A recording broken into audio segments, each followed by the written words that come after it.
Hello guys, welcome to my channel. आज हम लोग पढ़ेंगे नॉन परफॉर्मिंग एसेट के बारे में।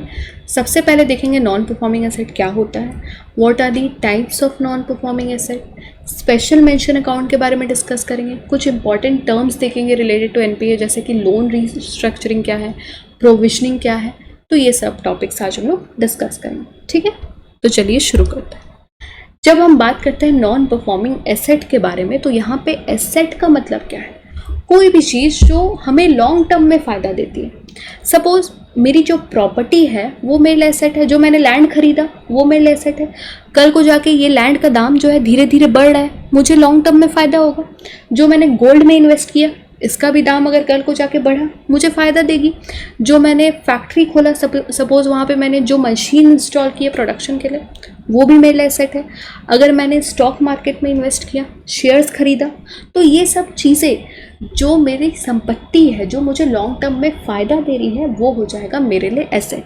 अब लायबिलिटी क्या हो जाएगा मेरे लिए, जो मैंने लोन में पैसा लिया ये पैसा मुझे वापस करना है, आई एम लायबल टू पे दिस मनी बैक, तो वो हो जाएगा मेरे लिए लायबिलिटी। मेरे ऊपर उधार चढ़ रहा है ना, मुझे ये पैसा वापस करना है किसी को, तो वो हो जाएगा मेरे लिए लायबिलिटी। इसी तरीके से बैंक के लिए भी कोई कोई चीज़ें एसेट होती है और कोई कोई चीज़ें लायबिलिटी होती है। अब बैंक के लिए एसेट क्या हो जाएगा, भाई बैंक ने भी कहीं पे प्रॉपर्टी खरीदी होगी, लैंड खरीदा होगा, अपना बैंक सेटअप किया होगा, बैंक के लिए एसेट है। बैंक ने अगर गोल्ड में इन्वेस्ट किया, सपोज बैंक ने गोल्ड खरीदा 1 लाख रुपए में, कल को जाके अगर ये गोल्ड का दाम 1,50,000 हो गया तो 50,000 बैंक को फायदा हो गया। अगर बैंक ने गवर्नमेंट सिक्योरिटी में इन्वेस्ट किया, बैंक ने गवर्नमेंट द्वारा सपोज गवर्नमेंट बॉन्ड खरीदा, गवर्नमेंट ने बैंक को बॉन्ड इशू किया, बोला आप मुझे इसके बदले में 1 लाख रुपए दे दो, मैं आपको लिख के देता हूँ ये बॉन्ड में कि मैं आपको 1 साल बाद 1,50,000 रुपये वापस करूँगा, मतलब 50,000 रुपये इंटरेस्ट मिल रहा है बैंक को गवर्नमेंट द्वारा, तो ये भी एसेट है बैंक के लिए, लॉन्ग टर्म में फ़ायदा मिल रहा है बैंक को। बैंक जो अब लोन दे रही है अपने कस्टमर्स को ये भी बैंक के लिए एसेट है। कैसे? क्योंकि ये जो लोन दे रही है बैंक ये एक मेजर सोर्स ऑफ रेवेन्यू है बैंक के लिए। बैंक को प्रिंसिपल का पैसा तो वापस मिलेगा ही, प्लस बैंक को इंटरेस्ट भी मिलेगा। Bank is able to generate revenue by providing loan in the form of interest. Bank को पैसा वापस मिल रहा है, बैंक को ये पैसा वापस लेना है, इंटरेस्ट मिलेगा बैंक को, हर महीने आप ईएमआई भरोगे बैंक को, तो इसलिए ये हो जाएगा बैंक के लिए एसेट। लॉन्ग टर्म में फ़ायदा दे रही है तो ये आ जाएगा एसेट।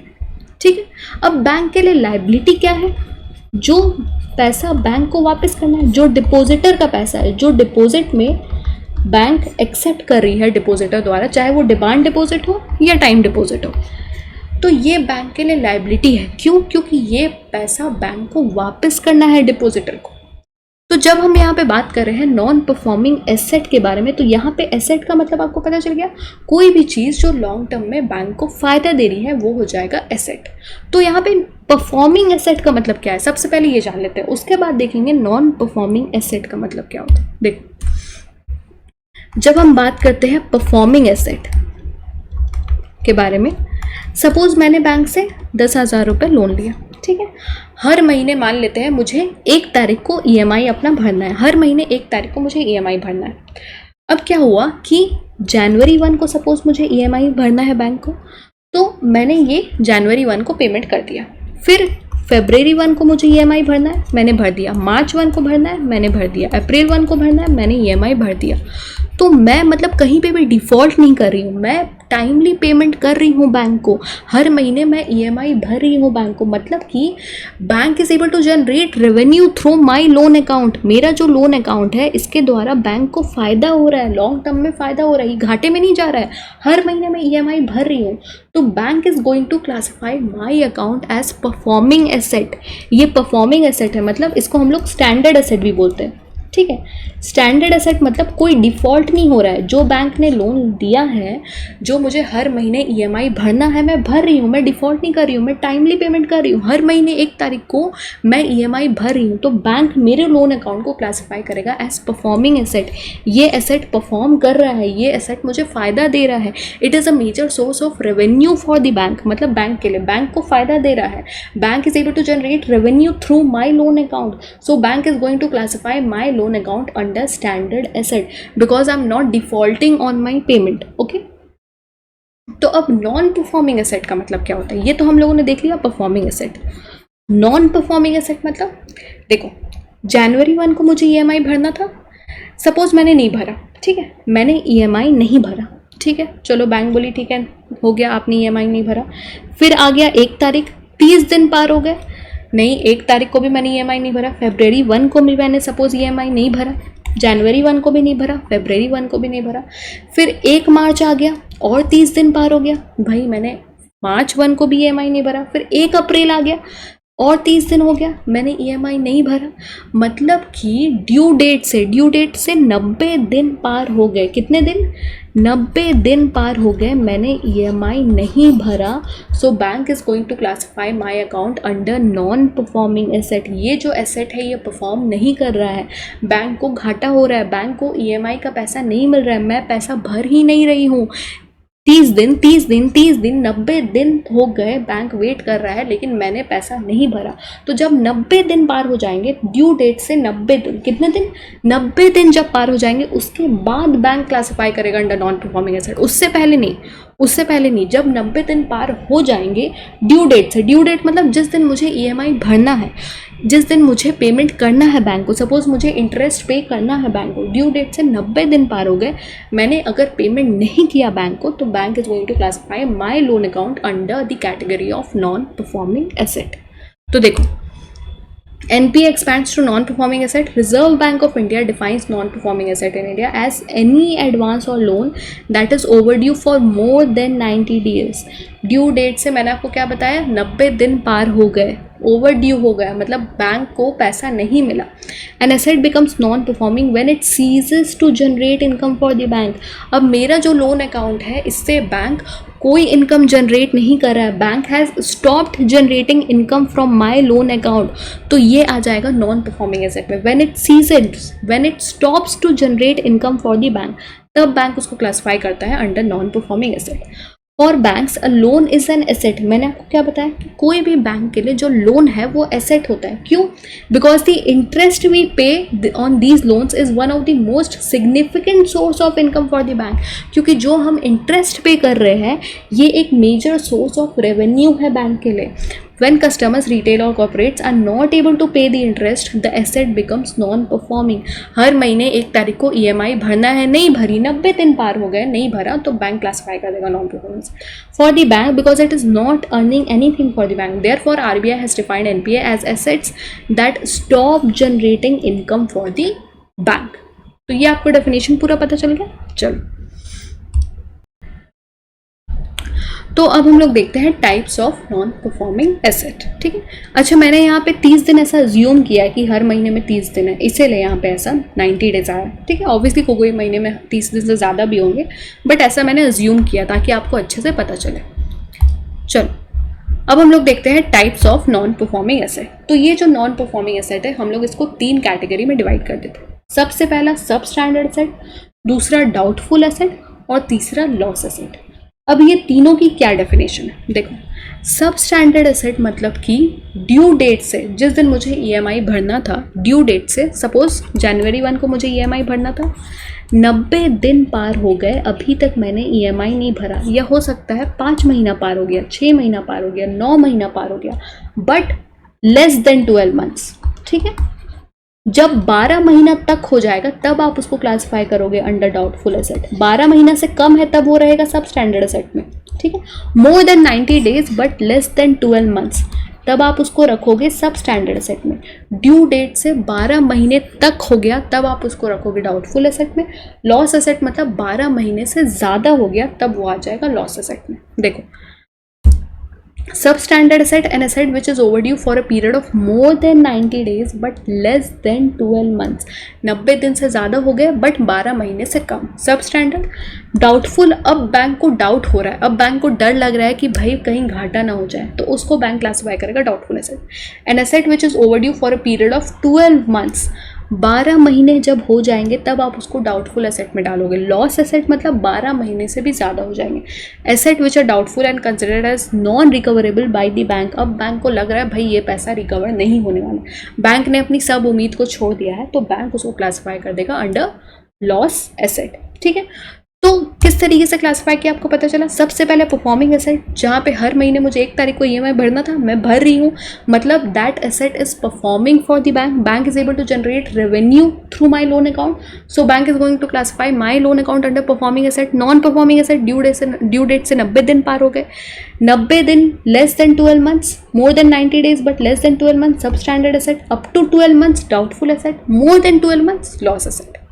ठीक है, चलो तो अब हम लोग देखते हैं स्पेशल मेंशन अकाउंट क्या होता है। देखो, बैंक जो है मेरे लोन अकाउंट को एनपीए कब क्लासिफाई कर रहा था, या किसी भी लोन अकाउंट को एनपीए कब क्लासिफाई करता है, जब ड्यू डेट से 90 दिन पार हो जाता है उसके बाद। तो ये जो एक्शन ले रहा है बैंक, ये 90 दिन बाद ले रहा है, पहले 90 दिन तक बैंक क्यों ना कुछ करे, इसीलिए आरबीआई लेके आया ये कॉन्सेप्ट स्पेशल मेंशन अकाउंट। मतलब कि सपोज जनवरी 1 को मेरा ड्यू डेट है, तो अगर मैं जनवरी 1 को भी पेमेंट अगर नहीं की हूँ, या 2 जनवरी हो गया मैंने अगर पेमेंट नहीं किया, ईएमआई नहीं भरा, तो आप उसी टाइम कोई एक्शन लो। अगर एक दिन भी पार हो रहा है ना, आप उसी टाइम एक्शन लो, आप उसी टाइम मेरे लोन अकाउंट को स्पेशल मेंशन अकाउंट में डाल दो। ठीक है, तो the classification of special mention account was introduced by RBI in the year 2014 to identify those accounts that has the potential to become NPA और स्ट्रेस्ड एसेट। आप वो अकाउंट को आइडेंटिफाई कर लो जो एनपीए में कन्वर्ट होने वाला है। 90 दिन तक क्यों, आप 90 दिन तक क्यों वेट कर रहे हो, उससे पहले ही आप कुछ एक्शन लो। आपको जैसे ही पता चलेगा कि ईएमआई भरने के डेट से, सपोज ड्यू डेट से 1 दिन पार हो गया, 2 दिन पार हो गया, 4 दिन पार हो गया, उसी टाइम आप कुछ एक्शन लो। आप अपने आदमियों को भेजो कि भाई आप लोन क्यों नहीं रीपे कर रहे हो, या आप कॉल करो कि भाई आप लोन क्यों नहीं रीपे करो, कुछ तो आप एक्शन लो। Logic of such a classification is because some accounts may turn NPA soon. Here an early identification will help to tackle the problem better.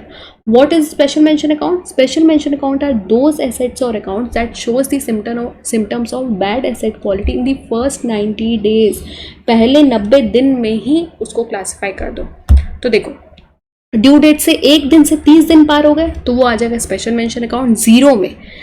Due date से 31 days to 60 days हो गए, अभी तक लोन का पैसा नहीं आया, स्पेशल मेंशन अकाउंट 1 में। ड्यू डेट से 61 to 90 days पार हो गए तो आप उसको स्पेशल मेंशन अकाउंट 2 में डाल दो। ठीक है, तो इस तरीके से क्लासिफाई किया जाता है। ठीक है, चलो तो ये हम लोगों ने देख लिया स्पेशल मेंशन अकाउंट और नॉन परफॉर्मिंग एसेट। अब हम लोग देखते हैं कुछ इंपॉर्टेंट टर्म्स, जैसे कि राइट ऑफ पहले देख लेते हैं। देखो, राइट ऑफ या फिर रिटर्न ऑफ एसेट का मतलब क्या होता है। बैंक जो है क्लासिफाई करता है भाई एसेट में क्या आएगा, लाइबिलिटी में क्या आएगा। बैंक जो है अपना अकाउंट्स मेंटेन करता है। बैंक सपोज बोला कि मेरा 10,000, 20,000, 30,000, सपोज बैंक ने बोला कि मेरा जो टोटल एसेट है वो, मेरे बैंक का जो टोटल एसेट है सपोज वो 60,000 है। ठीक है, लाइबिलिटी जो है वो सपोज 10,000, 5,000 और 5,000। सपोज बैंक ने बोला मेरा जो लाइबिलिटी है वो सिर्फ और सिर्फ 20,000 है और मेरा जो एसेट है वो 60,000 है। तो सपोज बैंक ने मुझे लोन दिया 10,000, बैंक उसको एसेट में क्लासिफाई कर रहा है। बैंक ने मुझे जो लोन दिया है वो बैंक के लिए एसेट है, बैंक उसको एसेट में मेंशन कर रहा है कि भाई 10,000 का लोन मैंने आशी को दिया है, ये मेरे लिए एसेट है, ये लोन का पैसा जो है मुझे आशी वापस करेगी, मुझे इंटरेस्ट पे करेगी, प्रिंसिपल रीपे करेगी, तो वो मेरे लिए एसेट है। सपोज ड्यू डेट से 90 दिन पार हो गए या फिर 12 महीने पार हो गए, जब मेरा अकाउंट लॉस एसेट में जाएगा, मैंने आपको बताया था लॉस एसेट क्या होता है, जब मेरा अकाउंट लॉस एसेट में जाएगा मतलब ड्यू डेट से 12 महीने पार हो गए, अभी तक मैंने जो है ईएमआई नहीं भरा, 12 महीने पार हो गए, तो मेरा अकाउंट बैंक ने डाल दिया लॉस एसेट में। अब ये आरबीआई बोल रहा है कि आप इसको मेंशन मत करो 10,000, जब मेरा अकाउंट लॉस एसेट में जाएगा या कोई भी कस्टमर का अकाउंट, लोन अकाउंट जब लॉस एसेट में जाएगा तो आप यहाँ पे मत मेंशन करो 10,000, क्योंकि आपको भी पता चल गया है कि ये पैसा अब रिकवर नहीं होने वाला है। तो फिर आप क्यों दिखा रहे हो कि आपका एसेट 10,000 है, यहाँ पे आप क्यों दिखा रहे हो, आप इसको 50,000 करो ना, आप 10,000 को हटाओ, आप इसको राइट ऑफ कर दो। जब आपको पता है कि ये लोन अकाउंट लॉस एसेट में जा चुका है, अब इससे पैसा रिकवर नहीं होने वाला है, तो आप उसको मत दिखाओ ना, आप एक गलत पिक्चर क्यों पोर्ट्रे कर रहे हो। ठीक है, तो आप इसको राइट ऑफ कर दो, मतलब आप उसको मत मेंशन करो, हटा दो इसको, अब मेंशन करना, अब इसको मत मेंशन करो, आप दिखाओ कि आपका एसेट 50,000 है, 60,000 नहीं है, आप ये 10,000 को हटा दो, आप एक गलत पिक्चर मत प्रेजेंट करो। देखो, अगर मैं कोई बैंक के शेयर्स में इन्वेस्ट कर रही हूँ, अगर मैं कोई बैंक के शेयर्स को खरीद रही हूँ तो उसका एसेट और लाइबिलिटी देख के खरीद रही हूँ। अगर कोई बैंक का लाइबिलिटी ज़्यादा है तो ऑब्वियसली मैं वो बैंक के शेयर्स को खरीदना नहीं चाहूँगी, रिस्क ज़्यादा है। तो बैंक अगर जानबूझ के दिखाएगा कि भाई एसेट ज़्यादा है तो क्या फ़ायदा। जब बैंक को पता है कि मेरा लोन अकाउंट लॉस एसेट में जा चुका है, पैसा रिकवर नहीं होने वाला है, तो क्यों आप 60,000 का एसेट दिखा रहे हो। आपका तो 60,000 का एसेट है ही नहीं भाई, आपको तो 50,000 का है या आपको तो 10,000 का है। आप वही दिखाओ ना जो आपका रियल है, जो रियल आपका एसेट है वही दिखाओ। जो पैसा आपको रिकवर ही नहीं होने वाला है, जो लॉस एसेट में जा चुका है, आप उसको राइट ऑफ कर दो। आप उसको मेंशन मत करो अपने बुक ऑफ अकाउंट्स में। जो भी लोन अकाउंट लॉस एसेट में जा चुका है, आप वो अमाउंट को राइट ऑफ कर दो। दीज आर दोज बैंक और lender does not consider the money borrower ओज to it. The financial statement of the bank will indicate that written off loans are compensated through the other. तो ये होता है right of asset. अब hair cut का मतलब क्या होता है, देखो सपोज मैंने बैंक से लोन में पैसा लिया 10,000।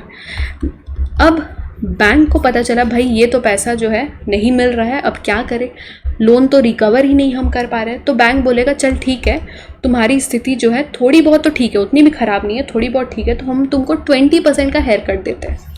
20% का हेयर कट मतलब 10,000 तुम्हें हमें वापस करना है, तुम छोड़ो 10,000, तुम 8,000 ही वापस कर दो। तो ये 20% जो बैंक ने माफ़ कर दिया, ये जो 2,000 रुपये माफ़ कर दिया, 20% जो माफ़ कर दिया, इसको बोलते हैं haircut. When a bank takes a haircut it means it accept less than what was due in a particular loan amount. मेरा ड्यू कितना था, 10,000 था, लेकिन बैंक ने बोला छोड़ो 10,000 भाई, तुम 8,000 ही हमें दे दो, हम खुश हैं, तो हम तुम्हें 20% का हेयर कट देंगे। ठीक, तो वो होता है हेयर कट। अब लोन रीस्ट्रक्चरिंग का मतलब क्या होता है, देखो लोन रीस्ट्रक्चरिंग मतलब बैंक को जैसे भी करके अब लोन का पैसा रिकवर करना है। तो बैंक क्या करेगा, बैंक बोलेगा ठीक है एक काम करो, दो चीज़ कर सकता है बैंक। या तो बैंक बोलेगा ठीक है आपको 5 साल बाद अगर पैसा, सपोज 5 साल बाद मुझे लोन रीपे करना है, मुझे प्रिंसिपल वापस करना है। बैंक बोलेगा छोड़ो भाई 5 साल, तुम 10 साल में मुझे लोन रीपे कर दो, 10 साल में मुझे तुम लोन रीपे कर दो, छोड़ो 5 साल, मतलब पीरियड को एक्सटेंड कर रहा है, रीपेमेंट जो पीरियड है उसको एक्सटेंड कर रहा है। 5 साल में आशी तुम्हें लोन दे रहा है, छोड़ो तुम 5 साल, तुम 7 साल बाद दे दो, तुम 10 साल बाद दे दो, मतलब पीरियड को एक्सटेंड कर रहा है for the repayment of loan. दूसरा क्या तरीका है बैंक अपना सकता है, बैंक बोलेगा तुम्हें 12% इंटरेस्ट देना है, छोड़ो तुम 12% इंटरेस्ट, तुम एक काम करो तुम 6% इंटरेस्ट हमें दो। तो बैंक या तो इंटरेस्ट को कम कर रहा है, इंटरेस्ट रेट को, या लोन रीपेमेंट टेन्योर को बढ़ा रहा है, इसको बोलते हैं restructuring of loan. In order to recover the loan amount, bank interest rate को या तो कम कर रहा है या तो लोन रीपेमेंट टेन्योर को बढ़ा रहा है। These are the assets which got an extended repayment period, reduced interest rate, converting a part of the loan into equity, providing additional financing. And this is because a restructured loan, under restructuring, a bad loan is modified as a new loan. तो ये अब एक नया loan बन गया भाई, पहले 12% interest था, अब 6% हो गया, 5 साल में रीपे करना था, 7 साल में रीपे करना है, तो एक नया तरीके का लोन हो गया। This is because a restructured loan was a past NPA और now it has been modified into a new loan. ठीक, चलो तो हम लोगों ने देख लिया एनपीए क्या होता है, स्पेशल मेंशन अकाउंट क्या होता है, कुछ इंपॉर्टेंट टर्म्स आप लोगों ने डिस्कस कर लिए। So that's it for today. If you like this video please do subscribe to my channel and I will see you in the next session. Till then take care, bye bye.